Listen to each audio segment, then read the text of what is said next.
তোমাদের পাশেই আছি, হৃদয়ের কাছাকাছি। জীবনের পথ সোজা নয়, আশা নিয়ে নিত্য বাঁচি।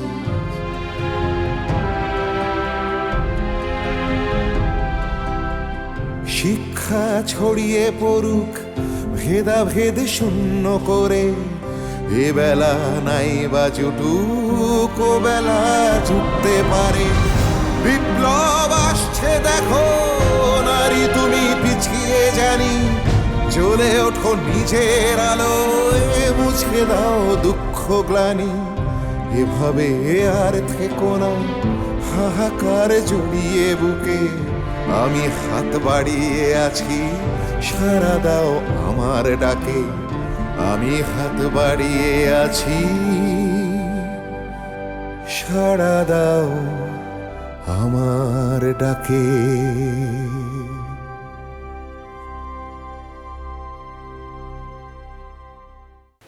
তুমি খুব সহজেই সবার মন জয় করে নিয়েছো ভাবি। এটা শুধু তোমার ভুল। সবই আল্লাহর দোয়া। বিয়ের পর থেকে জানি এ বাড়িটা আমার বাড়ি।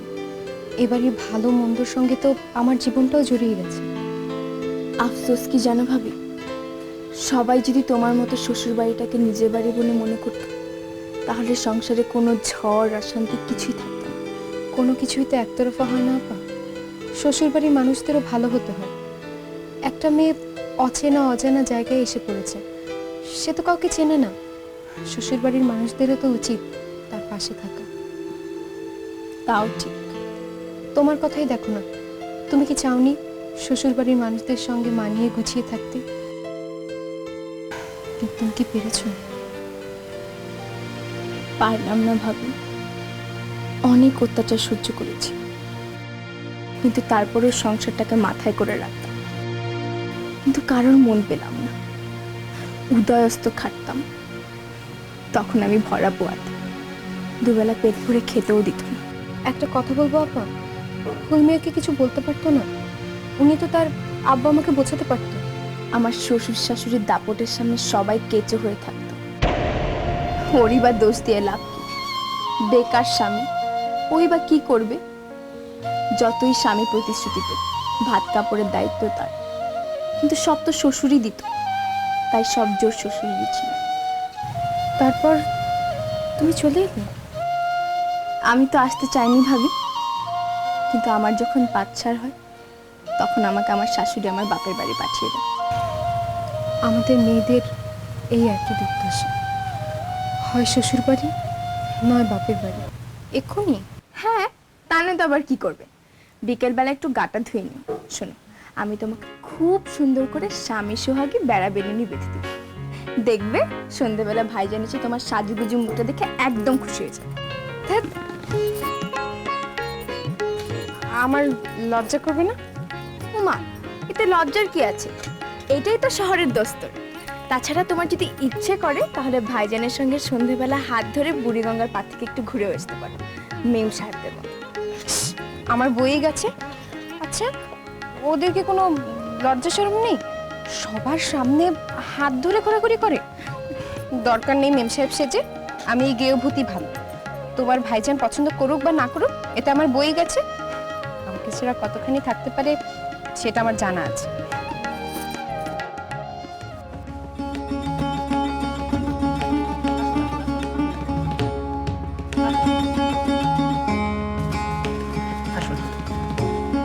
আসুন আসুন আসুন, এই সর সর সর সর।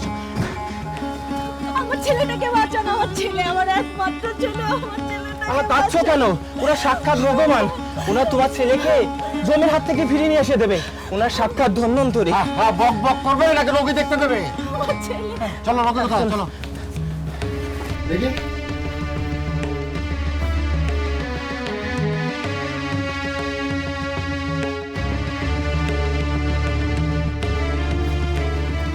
তোমার অনুমানে ঠিক, ধনুষ্টঙ্কার। জং ধরা লোহা বা টিনে কোথাও কেটেছিল? কই না তো, এরকম কিছু তো বলেনি আমাকে। প্রবল জ্বর, নারীর প্রতি অতিরিক্ত। মা, তুমি তো বাইরে যাও তো, যাও মা। এই রোগে আক্রান্ত হলে প্রতিকারের কোনো বিধান কি তোমার জানা আছে শোনা? এরকম বলবেন না বুদ্ধিমশাই, ও আমাদের একমাত্র সন্তান। ওকে ভালো করে দিন, আমরা আপনাদের কেনা গোলাম হয়ে থাকবো। শান্ত হতো, শান্ত হতো। আমরা ধন্বন্তরী নই, আমরা শুধু চিকিৎসা করতে পারি, চেষ্টা করতে পারি। বাঁচা মারা উপর সারা শরীরে বিষ চলে গেছে। শোন না, দেখো তো কোথাও কাটা ছেড়ে আছে। এই তো বললাম না, পায়ে নিশ্চয়ই কাটা ছেঁড়া আছে। এই কাটা থেকেই সমস্ত শরীরে বিষ ছড়িয়ে পড়ছে। তো এইটুকু হতে তো অনেক সময় লেগেছে, আগে জানাও নি কেন? এরপর চোখে শুধু একটু কাজল দিন, ব্যাস একেবারে বেহেস্তের হুড়ি লাগবে। সুলতান ভাইজান তোমার থেকে আর চোখই ফেরাতে পারবে না। ইস, যদি একটা বেলি ফুলের মালা থাকতো খোপায় জড়িয়ে দিতাম। আর কিছু না? আচ্ছা, তুমি আমাকে কি পেয়েছো বলো তো? আমি কি তোমার খেলনা পুতুল যে এত করে সাজাচ্ছ? আমি কি আর ইচ্ছে করে সাজাচ্ছি নাকি? আমি তো যেন আমার ভাইয়ের মন ভালো হয়ে যায় তাই তার বউকে একটু সাজিয়ে দিচ্ছি। যদি ঘরে এসে চাঁদপানা মুখটা দেখে তাহলে সব ক্লান্তি একেবারে দূর হয়ে যায়। না বাবা, আমারও তো ঢং পোষায় না। আর তোমার ভাইজান যে কাঠখোট্টা মানুষ, এসব সাজগোজ ওনার চোখেই পড়বে না। মোটেই না, আমার ভাইজান ভালোবাসতে চায়, সেটা তো গ্রামের বাড়িতে গেলেই বোঝা যায়, যখন কোনো না কোনো বাহানা করে তোমাকে ঘরে নিয়ে যায়। আমি আর চাচি এই নিয়ে কত হাসাহাসি করতাম, তোমার মনে নেই? ধ্যাৎ, তুমি যে কি বলো না, আমার লজ্জা করবে। আর মিয়া সাহেব আসলে কি বলবে বলো তো? আমি বলবো আমি সাজিয়ে দিয়েছি। আচ্ছা, তুমি সাজলে না কেন? আমার কি আর সেই বয়স আছে নাকি? আহা, যেন বুড়ি হয়ে গেছে। বুড়ি কেন হব, ছেলেপুলের মা হয়েছি না। তাছাড়া কতদিন হলো বিয়ে হয়ে গেছে, এখন আর এসব স্বাদ মনে ধরে না। তার উপর তোমার ভাইজান শুধু এখন তার ছেলে আর অফিস নিয়ে ব্যস্ত থাকে, আমাকে নিয়ে ভাববার তার সময়ই নেই। বরং আজ সুলতান ভাইজান আসতে তোমাকে নিয়ে একচোট হইচই হয়েছে। অন্তরা, দেখো কি এসছে। আরে ম্যাডাম, আপনি আসুন না, বসুন। আমি একটু আসছি। আরে এত লজ্জার কি আছে, উনিই তো আমাদের ফারজানা ম্যাডাম, আমার ভাইয়ের বউ ভুলবতী। হাসপাতালে থাকার সময় অনেক টুকিটাকি জিনিস লাগে, তোমার স্বামী তো আর কিছু কিনবে না, তাই আমাকেই কিনে নিয়ে আসতে হলো। আপনি এত কষ্ট করে নিজে কি দরকার ছিল ম্যাডাম? আপনি আসুন না, বসুন, চা তো খাবেন। আমি তোমাকে আগেও বলেছি, এখনো বলছি, আমি শুধু ফুল মিয়ার ম্যাডাম, তোমার না। তোমার শুধু আপা। কিন্তু আমার কথা না শুনলে তো এই বাড়িতে চা খাওয়াও চলবে না। না না, আপনি একদিন পরে এলেন, কিছু না খেলে কি হয়? আমি যখন বলছি তখন সেটাই হয়। আমি আজ অনেক দেরি করে টিফিন করেছি, তুমি বরং যাও, হাসপাতালের জন্য যেসব টুকিটাকি জিনিস এনেছি সেগুলো গাড়ি থেকে নিয়ে এসো। জি, আসছি। আপনি বসুন। তোমরাও বসো।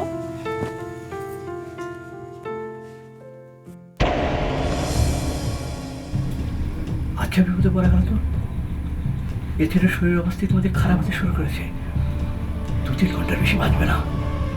অজানা অচেনা গ্রাম, চলো আমরা চলে যাই। না, আমরা শেষ অবধি চেষ্টা করবো শোনা, দেখি জমের হাত থেকে ওকে বাঁচিয়ে তুলতে পারি কিনা। দেখি খল আর কাল কাশিন্দার সে করে কোনো কাজ হয় কিনা। তুমি আবেগপ্রবণ হয়ে পড়েছো মোহর, এরকম কিছুতেই বাঁচবে না। তুমি জানো বিষ মাথায় উঠে গেছে, রক্ত মিশিয়ে গেছে, কোনো ওষুধই কাজ হচ্ছে না। তবু তো প্রাণটা ধুকপুক করছে, দেখি না একবার শেষ চেষ্টা করে। হয়তো আমার প্রাণটা ধুকধুক করছে। ছেলেটা মরবে, আর ছেলেটা মারা গেল না, আমাদের ছাড়বে না। ওদের ধারণা আমরা বাঁচাতে পারবো, আর যদি বাঁচাতে না পারি ছেলেটার সঙ্গে আমাদেরও জ্বালিয়ে দেবে। বৌদ্ধ ধর্মচ্যুত হতে বলছো?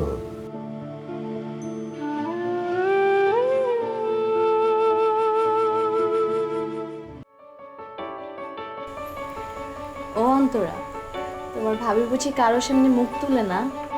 আহা, এত লজ্জা পাওয়ার কি আছে? দিদি তো আমাদের নিজেদেরই লোক, তোমার চাঁদপানা মুখটা একটু দেখতে দাও। বাহ, কি সুন্দর দেখতে তোমার ভাবি। তোমার সুলতান ভাই পছন্দ আছে বলতে হবে। পছন্দ করে বৌমা তো আমার আব্বা এনেছে। মা বলে নাকি আমাদের বাড়ির লক্ষ্মী।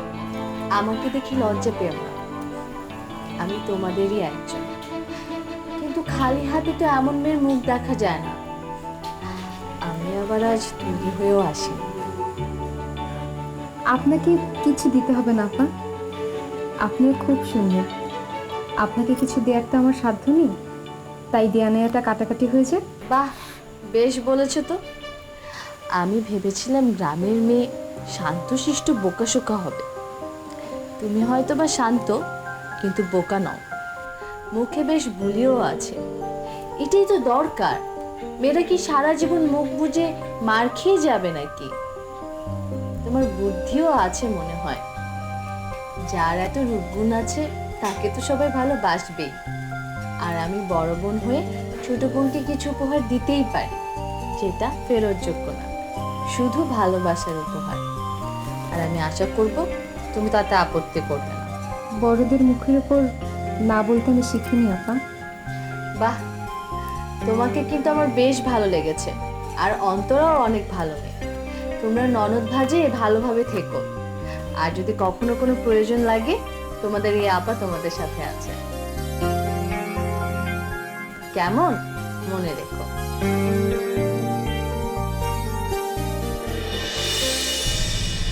হবে না, হবে না মোহর। বৃথা চেষ্টা। নারী ক্রমশ ক্ষীণ হয়ে আসছে, যে কোনো সময় একেবারে থেমে যাবে। আমিও জানি যে কাজ হবে না, ওর সময় ঘনিয়ে এসেছে। খোদার উপর খোদগিরি তো আর করতে পারি না। আর কবিরাজ হিসেবে হাত পা গুটিয়ে থাকলে কবিরাজের ধর্ম নষ্ট। কিন্তু কিন্তু এবার কি হবে মোহর? বাইরে লোকজন ভিড় করছে, ওদের ধারণা ছেলেটাকে আমরা বাঁচাতে পারবো। ওদের বোঝাতে হবে যে আমরা চিকিৎসা করে শুধু চেষ্টা করতে পারি, কারণ জীবন ফিরিয়ে দিতে পারি না। তাহলে বুদ্ধরাই অমর হয়ে যেত। এত কথা কি বুঝবে শোকতপ্ত পরিবার? আর লোকজনের চালচলন খুব সুবিধার বলে মনে হলো না। এখন মনে হচ্ছে এটা সেই ডাকাতের গ্রাম। আমাদের না একই চিঠে উঠে যায়। একটা কিছু ভাবো মোহর। ছেলেটার প্রাণবায়ু বের না হওয়া পর্যন্ত আমি থামবো না, শেষ চেষ্টা করব। তবে ছেলেটার মুখ দেখে আমার খুব মায়া হচ্ছে। আমার ঘরেও তো এরকম ছেলে আছে। ওঝা গুণিন এগুলো ছেলে যদি প্রথমেই আমাদেরকে নিয়ে আসতো, একটু চেষ্টা করে দেখতে পারতাম। বললে দেরি করে ফেলেছে সব।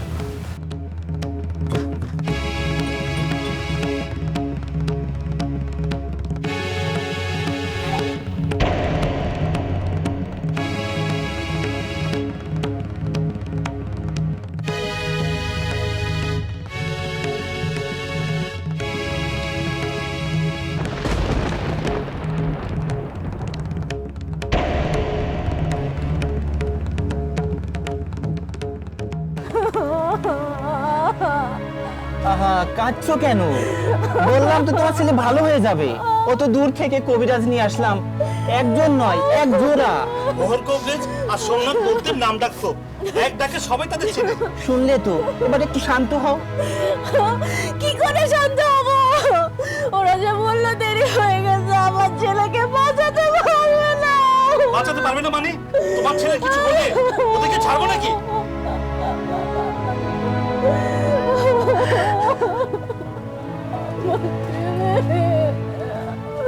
যাও ভেতরে যাও।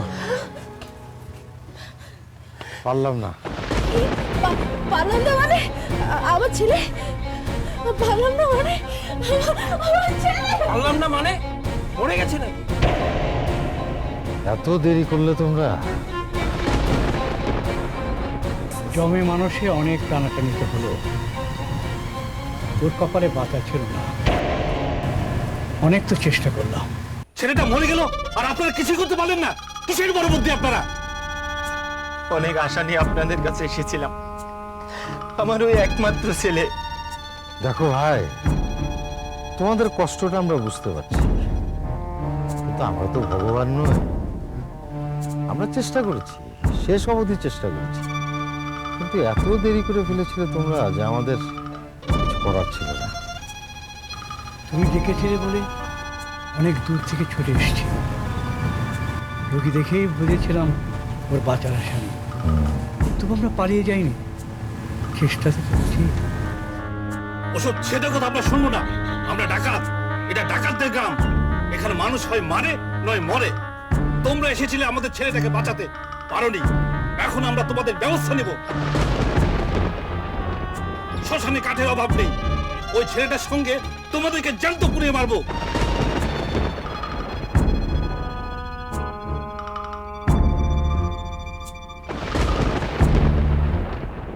সর্বনাশ, ওটা তো ঢাকাইতে গ্রাম, ওইখানে যাইতে দিছেন কেন?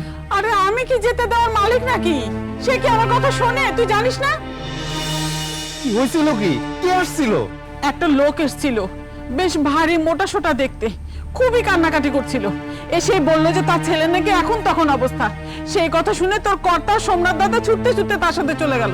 ভাবি সাহেব, লোকগুলোর আমার বেশি সুবিধার মনে হইতেছে না। মানুষ পাতে হাত কাঁপে না, জানি না এখন কি হইব। ওরা আব্বাকে মারবে কেন? আব্বার কাছে কি দামি জিনিসপত্র আছে নাকি? আর আব্বা তো চিকিৎসা করতে গেছিল। তোমরা না খালি আজে বাজে কথা বলো। আমান, তুই এদের কি চিনিস না? ওরা যেমন ভয়ঙ্কর তেমনই নিষ্ঠুর। যদি রোগে কিছু হয়ে যায় তখন কি হবে তুই চিন্তা করছস? এসব ভাবতে আমার হাত পা ঠান্ডা হয়ে আসতেছে। হায় আল্লাহ, আমি এখন কি করব? আমি এখন কি করব আল্লাহ? দেখো মন্ত্রীটা, শুধু শুধু ভয় দেখাও না, আর একটু অপেক্ষা করে দেখোই না, তারপরে যা করার করো।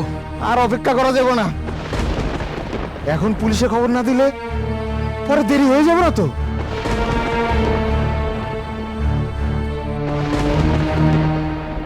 ইতিমধ্যে অনেক দেরি হয়ে গেছে ভাই। আমরা অনেকক্ষণ এদের বকবকানি সহ্য করেছি। মধ্যে কথা হলো, এত বড় সব বুদ্ধি একটা বাচ্চাকে ভালো করতে পারে না। হ্যাঁ, পারিনি। আমরা বুদ্ধি, কিন্তু ভগবান তো নয়। তোমরা গুণীন ওজা করে অনেক সময় নষ্ট করেছো। ধনুষ্টঙ্কার ও রোগ জীবাণু যখন সমস্ত শরীরে ছড়িয়ে পড়েছে, যখন শ্বাস টান উঠেছে, তখন আমাদেরকে ডেকেছে। আমরা জানতাম যে রোগী বাঁচবে না, কিন্তু শুধুমাত্র চিকিৎসকের ধর্ম পালন করতে গিয়ে আমরা এখানে এসেছি। তোমরা যদি আমাদেরকে দোষী মনে করো, অকর্মণ্য মনে করো, তোমাদের যা খুশি করতে করবই তো ভাই। বাধ্য ঢুকে না, কে ওদেরকে হাত দিবে না? কি ভেবেছো তোমরা? এই মানুষ দুটো আমাদের বিপদে এগিয়ে এসেছে, আর তোমরা তাদের ক্ষতি করবে? তোমরা ক্ষতি করবে? আমার যা সর্বনাশ হওয়ার তা তো হয়েই গিয়েছে। আর যদি এখানে কারো ছেলের, আমার ছেলের মতো অবস্থা হয়, কোনো কবিরাজ এখানে আসবে না তাদের সাহায্য করতে। তা ঠিক, ছেড়ে দাও ওদের। দোষ ওদের না, দোষ তোমাদের। হ্যাঁ হ্যাঁ, তোমাদের। অনেক পাপ করেছো তোমরা, অনেক মায়ের কোল ফাঁকা করেছো। তোমাদের পাপে আমার ছেলেটা মরেছে। তোমরা কি ভেবেছো ভগবান চোখ বুজে সব মেনে নেবেন, পাপের শাস্তি দেবেন না? বুদ্ধিমশাইরা, আপনারা আসুন, আমাদের জন্য আপনাদের এই হেনস্থা হলো, আমাদের ক্ষমা করুন। আমাকে ক্ষমা করবেন বুদ্ধিমশাই, তখন কি বলতে কি বলে ফেলেছি। আসলে চোখের সামনে এভাবে সন্তানটা চলে গেল তো মাথাটা আমার ঠিক ছিল না। এ আসলে আমার পাপ, এই ডাকাত গ্রামের পাপ। আপনারা মহৎ মানুষ, এই দক্ষিণাটুকু রাখুন, এর বেশি দেবার সাধ্য আমার নেই। চলুন আপনাদেরকে পৌঁছে দিয়ে আসি। থাক, দক্ষিণের দরকার নেই। কেন থাকবে? রোগীর মৃত্যু মানে তো আমাদের হার।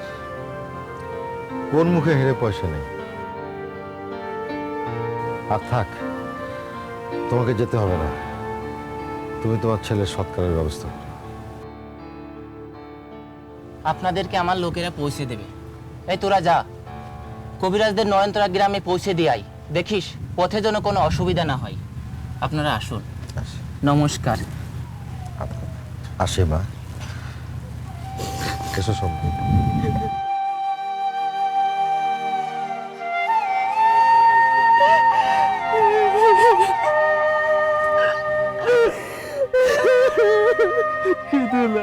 শান্ত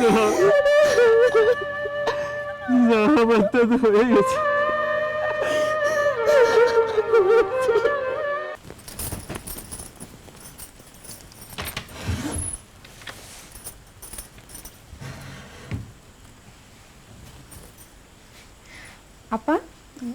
ইনি তোমাদের ফারজানা ম্যাডাম? হ্যাঁ, কেমন দেখলে? খুব ভালো, খুব মিশুকে, আর কি সুন্দর করে কথা বলেন। মনটাও খুব বড় জানো। মিয়া সাহেবের যখনই যা দরকার হয়েছে উনি ব্যবস্থা করে দিয়েছে।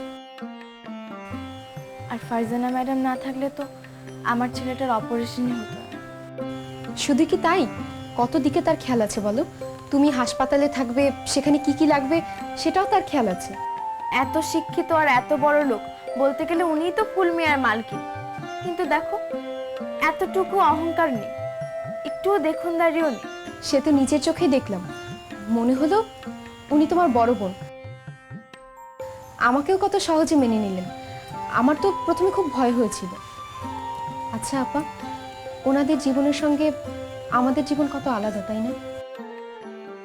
মানে? উনি কত লেখাপড়া শিখেছে, নিজের মতো স্বাধীনভাবে চলে, কাজকর্ম করে।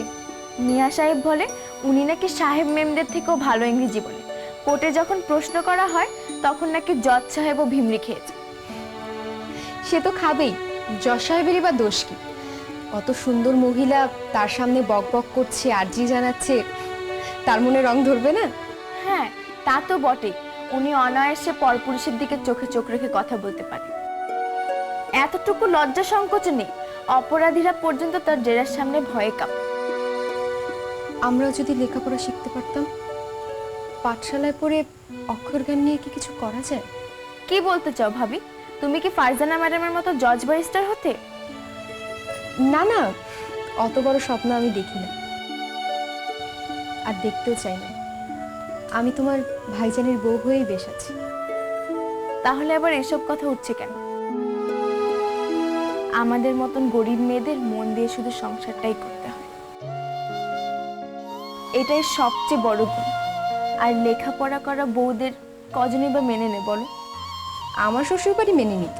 আব্বা কবিরাজ, মুক্ত মনা মানুষ, তার উৎসাহে আমি এতটুকু লেখাপড়া শিখেছি। আবার লেখাপড়া শেখার ফলও হাতে হাতে পেয়েছি। শ্বশুর বাড়িতে দুপাতা একা একা বই পড়েছিলাম বলে তুল কালাম হয়ে গেছিল। তখন থেকে আমার মেয়েদের লেখাপড়া পছন্দ করে না।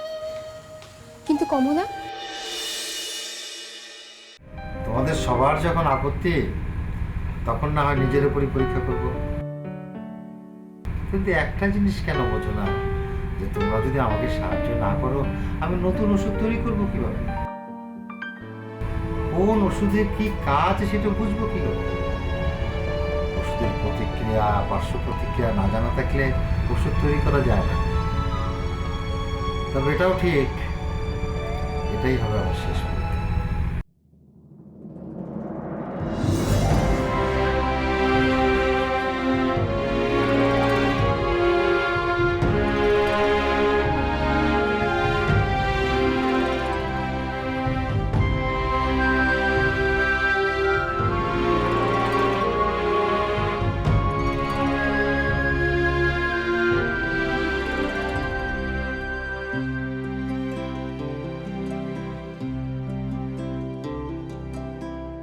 তোমাদের পাশেই আছি, হৃদয়ের কাছাকাছি।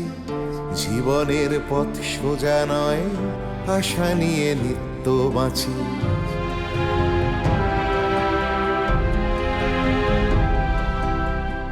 তোমাদের পাশেই আছি, হৃদয়ের কাছাকাছি। জীবনের পথ সোজা নয়, আশা নিয়ে নিত্য বাঁচি।